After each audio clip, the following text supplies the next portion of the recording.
Ninth physics का ये चौथा चैप्टर है गुरुत्वाकर्षण। तो आइए इसका हम लोग लॉन्ग क्वेश्चन आंसर को हल करते हैं। प्रश्न क्रमांक पहला इस प्रकार है, गुरुत्वीय त्वरण के मान किन किन कारणों से परिवर्तन हो सकता है। तो काफ़ी आसान सवाल है। तो यहाँ पे गुरुत्वीय त्वरण का मान दो कारणों से परिवर्तन हो सकता है। पहला है पृथ्वी की ऊंचाई, यानी पृथ्वी से हम जितनी ऊंचे जाएंगे तो वहाँ पे गुरुत्वीय त्वरण का मान कम हो जाएगा। और पृथ्वी के आकार, यानी पृथ्वी के ध्रुवों पर गुरुत्वीय त्वरण का मान घटता और बढ़ता है। तो यहाँ आपको ध्यान देना है कि हमें प्रमाणित नहीं करना है, हमें किसी प्रकार का व्यंजक रूप से प्रमाणित नहीं करना है, क्योंकि यहाँ पे सवाल है गुरुत्वीय त्वरण किन किन कारणों से परिवर्तन हो सकता है, बस हमें कारण ही बताना है।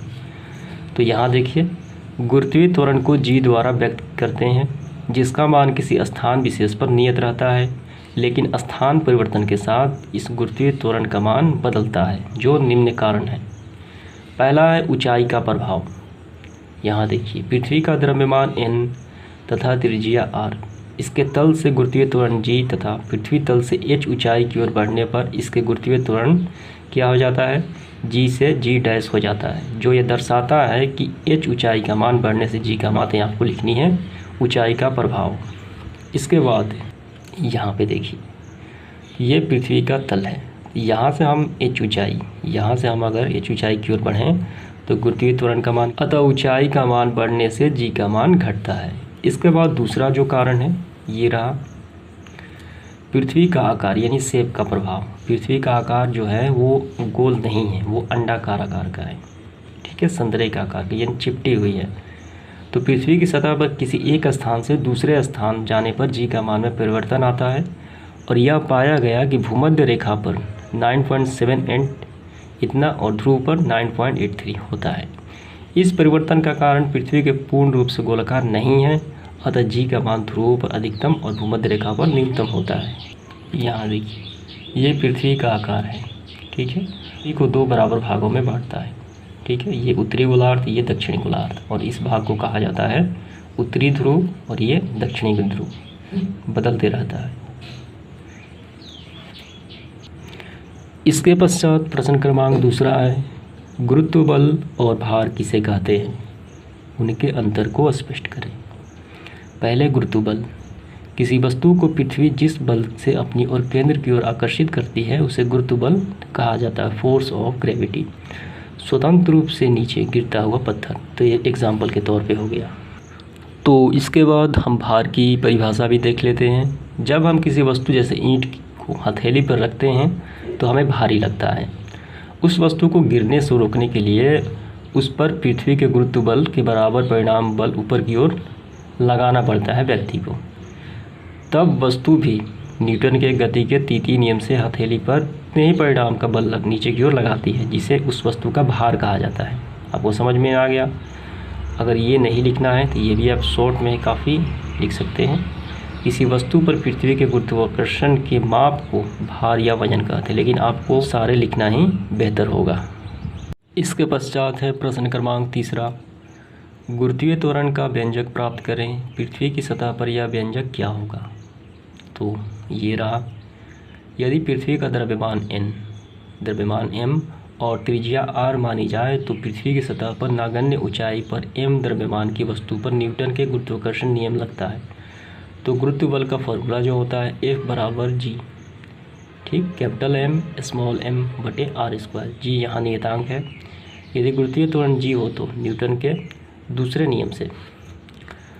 तो इन सब के बारे में एक सेपरेट नोट्स बनाया गया है, आप प्लेलिस्ट में जाकर देख लीजिए। F बराबर mg, ठीक है, न्यूटन का गति का दूसरा नियम होता है F बराबर a, लेकिन g के स्थान पे यहाँ पे है g। तो F का मान कितना है mg, तो यहाँ पे mg हो गया, ठीक। तो g m capital M small m बटे r स्क्वायर। यहाँ क्या होगा, m से m कैंसिल आउट, यहाँ कितना बचा, g equal to capital M और स्मॉल m बटे r स्क्वायर।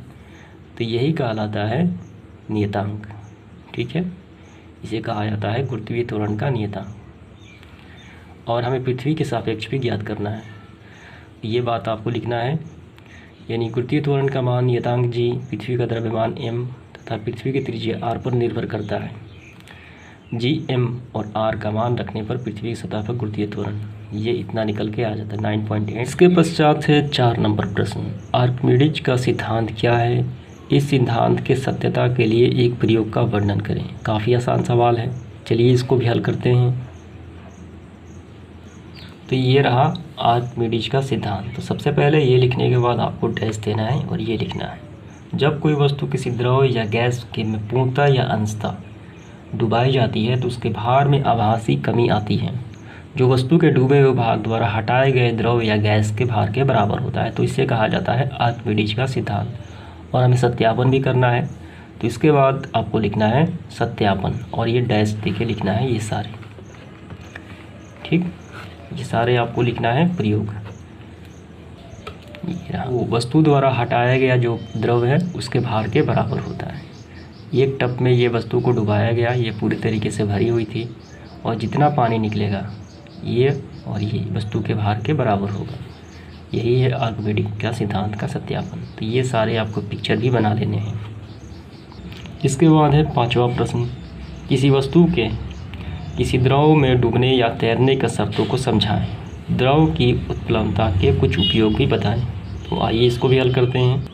तो किसी वस्तु के डूबने और तैरने की 3 स्थितियाँ उत्पन्न हो सकती हैं, ठीक है।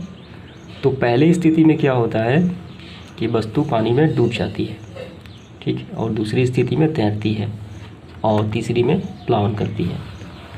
तो सबसे पहले आपको ये लिखना है, जब किसी वस्तु को किसी द्रव में डुबाया जाता है तो उस पर वस्तु पर 2 बल लगते हैं, पहला ये और दूसरा ये। W2 के अपेक्षित परिणामों के अनुसार निम्नलिखित 3 स्थितियाँ संभव है। ये पहला ख और ये ग। तो ये जो लाल से हाईलाइट किया गया ये आपको ज़रूर लिखना है, ये निष्कर्ष है इसका भी और इसका भी, ये तीनों ही बातें आपको लिखनी है। और हमें कुछ उपयोग भी बताना है, उत्प्लवनता के कुछ उपयोग। तो ये जहाज़ हो गया, जहाज़ में इसका प्रयोग होता है। और इसके बाद ये भी आप लिख सकते हैं, मनुष्य का पानी में तैरना। तो इस तरीके से समाप्त होता है आज का सेशन।